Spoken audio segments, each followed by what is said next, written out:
Ese wari uzi yuko uburwayi bw'umutima ushobora kubwirinda ukoresheje ibiribwa byawe bya buri munsi? Tuguhaye ikaze kuri channel ya Nutrimed Plus, muri kumwe nanjye nutritionist Mfiteyesu Leah. Uyu munsi tugiye kuganirira hamwe uburyo ushobora kwirinda uburwayi bufata imiyoboro y'amaraso ndetse n'umutima ukoresheje ibiribwa byawe bya buri munsi. Uyu munsi rero turarebera hamwe ibintu bitanu cyangwa se habits, imigirire itanu ushobora kwitaho uyu munsi ukirinda uburwayi bw'umutima ndetse n'uburwayi bufata imiyoboro y'amaraso. Ubundi nkuko twari tubivuze, uburwayi bw'umutima ni kimwe mu bintu biyoboye impfu zo ku isi yose. Ni kimwe mu bintu byica cyane kurusha ibindi ku isi.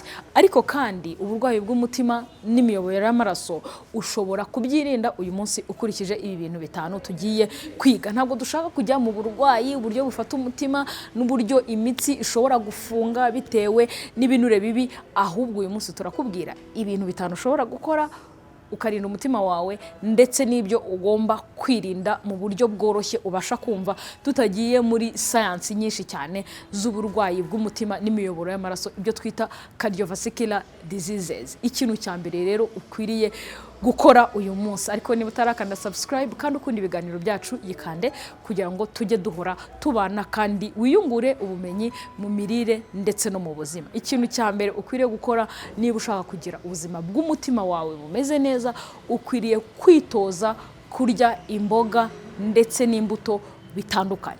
Aho iyo tuvuze imboga n'imbuto tuba tuvuze ubwoko bw'imboga n'imbuto butandukanye bufite n'amabara atandukanye. Dukunda kubivuga ibigendanye n'amabara atandukanye, ubundi bavuga ko ari amabara y'umukororombya. Kuriya kuntu umukororombya ugira amabara atandukanye, ni nako dukwiriye natwe kugerageza kurya imboga n'imbuto bifite amabara atandukanye. Impamvu ni iyi: nuko izi mboga n'imbuto bifitemo icyambere ibyo twita fibers, ibikatsikatsi biboneka mu biribwa bishobora gukura cyangwa se gutangira urugimbu cholesterol, ubwoko bw'ibinyamavuta bibi cyangwa bw'ibinure bibi bishobora gufunga imitsi ndetse bigatuma amaraso adatembera neza. Icya kabiri kandi, izi mboga n'imbuto z'amabara atandukanye ziduha imyunyungugu n'amavitamine byiza birinda umutima, harimo nka potassium.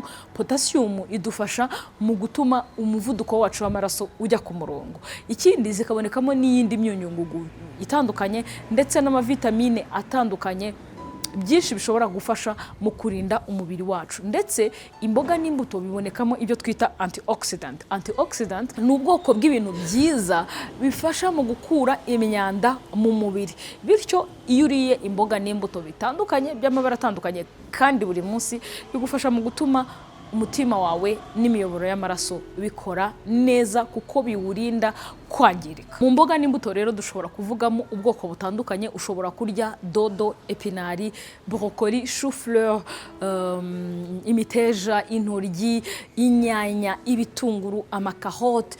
Ubwo bwoko bwose bw'imboga ushobora kugerageza kugenda ubishyira ku biribwa byawe bya buri munsi. Imbuto dushobora kuvuga amaronji, imyembe, imineke, avoka, mandarine, watermelon, ubwoko bwari bwo bwose ushobora kubona bw'imboga n'imbuto. Ni byiza yuko byibura ku isahani yawe ya buri munsi hagomba kuba hariho imboga ndetse n'imbuto. Byaba byiza mu mboga ukanagerageza gukoresha ibidatetse cyangwa se salade bimeze uko byakabaye. Ikintu cya kabiri ukwiriye gukora kugira ngo ugire ubuzima bw'umutima bumeze neza, nuko ukwiriye kwitoza kurya ibinyampeke bidakoboye, ibyo twita whole grains. Whole grains rero akenshi usanga abantu benshi bavuga ngo ibyo bintu biragoye, muganga utubwira iyo miceri idakoboye iragoye, ariko ni ibintu biboneka kandi washatse kwita ku buzima bwawe wabikoresha kandi wabibona. Icyambere nuko bigufasha mu gutuma biba bifitemo ibyo twita fibers, za fibre n'ubundi twavuze, cyangwa se ibikatsikatsi byo mu biribwa bishobora gufasha mu gutangira mu gukumira kugira cholesterol iri hejuru. Impamvu rero tuguma tuvuga cholesterol kubera iki urwo rugimbu tuguma turugarukaho, nuko izi cholesterol cyangwa se ubu bwoko bw'ibi binyamavuta bibi binure bibi, nuko akenshi iyo urya ibintu bibikungayemo, nabyo turaza kubibona ibiribwa ukwiriye kwirinda, bishobora gutuma walls cyangwa se ibikuta by'imitsi yawe bigenda bifataho urwo rugimbu. Ko urufataho urwo rugimbu niko urwo rugimbu rugenda rutuma umuyoboro w'amaraso ugenda uba mutoya mu bugari, kuko bigenda bigafunga ya mitsi. Noneho uko bifunga imitsi niko ukuntu amaraso atemberamo bigenda bigoranye, bityo bigashobora kugira uruhare mu gutuma umuntu agira umuvuduko ukabije w'amaraso, bikashobora kugira uruhare mu gutuma hari imitsi ifunga, bigatuma hari ibice by'umubiri bitabona amaraso. Iyo ugize ibyago noneho agafunga imitsi yo ku mutima, umuntu ashobora kugera heart attack, uburwayi bw'umutima, umutima ugahagarara. Ariko ikindi kandi iyo imitsi irushaho gufunga bishobora no gutera uburwayi bwa stroke, kwa kundi wumva ngo umutsi waturitse, ushobora guturika wo mu bwonko ariko ushobora no guturika n'ibindi bice by'umubiri. Rero impamvu tuguma tugaruka ku bintu bigabanya cholesterol nuko nyine birinda kwa gufungana kw'imitsi twabonye. Rero iyo turya ibi biribwa biri whole grain cyangwa bidakoboye, ibyo binyampeke bidakoboye, ibi bigori bidakoboye, aho kugira ngo urye kawunga ukaba warya kawunga y'ibigori bidakoboye, cyangwa se ugakoresha n'ibigori bisanzwe, impungure, ikigori cyokeje akaba ari cyo urishyira ku ifunguro rya saa sita cyangwa rya nimugoroba, bigufasha mu gukumira rwa rugimbu rwinshi rushobora gutuma amaraso afungana cyangwa se imitsi ifungana. Ikintu cya gatatu ukwiriye gukora niba ushaka kugira ubuzima bw'umutima bumeze neza, itoze gukoresha ibinyamavuta byiza. Ibinyamavuta byiza n'ubundi bigendana na za cholesterol, kuko twabonye yuko ibinyamavuta bibi bishobora gufunga imitsi, ni nako ibinyamavuta byiza, amavuta meza, agira uruhare mu gutuma ugira imitsi iri clean, isukuye, imeze neza. Aho twavugamo nk'ubwoko bw'amavuta akomoka ku mafi. Ikindi tukavugamo ubwoko bw'amavuta akomoka kuri avoka, akomoka kuri olive oil. Ubu bwoko bw'ibinyamavuta bikomoka nyine mu mbuto aho kugira ngo bukomoke muri seeds. Nubwo bwo muri seeds akenshi budafitemo ubwoko bw'amavuta bwiza, cyangwa se ubwoko bw'amavuta bukomoka mu tubuto. Utubuto burya si meza nk'uko wakoresha ubwoko bw'amavuta akomoka mu mbuto, ariho tubonyemo nk'ubwoko bw'amavuta ya avoka, ubwoko bw'amavuta ya olive oil, cyangwa se n'ubwoko bw'amavuta akomoka mu mafi nka za omega 3. Ibyo nabyo bishobora kugufasha mu gutuma ugira ubuzima bwiza. Ariko kandi ntabwo ari ubwo bwoko gusa, ahubwo ushobora no gukoresha ibiribwa bifitemo ayo mavuta meza nk'avoka, ubunyobwa buriya nabwo bugeramo amavuta, cyangwa se ukanakoresha bwa bwoko bw'ibinyamavuta twavuze. Ariko kandi waba ubwo bwoko twavuze bw'ibinyamavuta bwiza utabibona, ugakoresha amavuta akomoka ku bimera, vegetable oil, ariko ukayakoresha mu rugero udakabije, kuko amavuta yose yabaye menshi ashobora gutera umubyibuho ukabije. Ikintu cya kane ugomba gukora niba ushaka kugira ubuzima bwiza bw'umutima, nuko ugomba kugabanya umunyu ukoresha. Umunyu ni kimwe mu bintu bishobora kuzamura umuvuduko ukabije w'amaraso. Impamvu ni iyi, nuko ubundi umunyu ugizwe n'ibinyabutabire bibiri, sodium na chloride. Iyi sodium iri mu munyu rero ifite ubushobozi bwo gukurura cyangwa attractinga amazi, ikayakura mu mubiri ikayashyira mu maraso, bityo bigatuma ingano y'amazi iri mu mubiri cyangwa se iri mu maraso iba nyinshi, bityo bigatuma volume cyangwa iyo ngano y'amazi yagiye mu maraso cyangwa fluids ziri mu maraso, uko iba nyinshi nuko y'amazi avanze n'amaraso uburyo azatembera mu mitsi bizasaba imbaraga, bityo bishobore kuzamura umuvuduko w'amaraso. Ubundi umuvuduko mu Kinyarwanda babyise umuvuduko ukabije w'amaraso, ariko ubundi ni imbaraga, ni pressure, ni pression.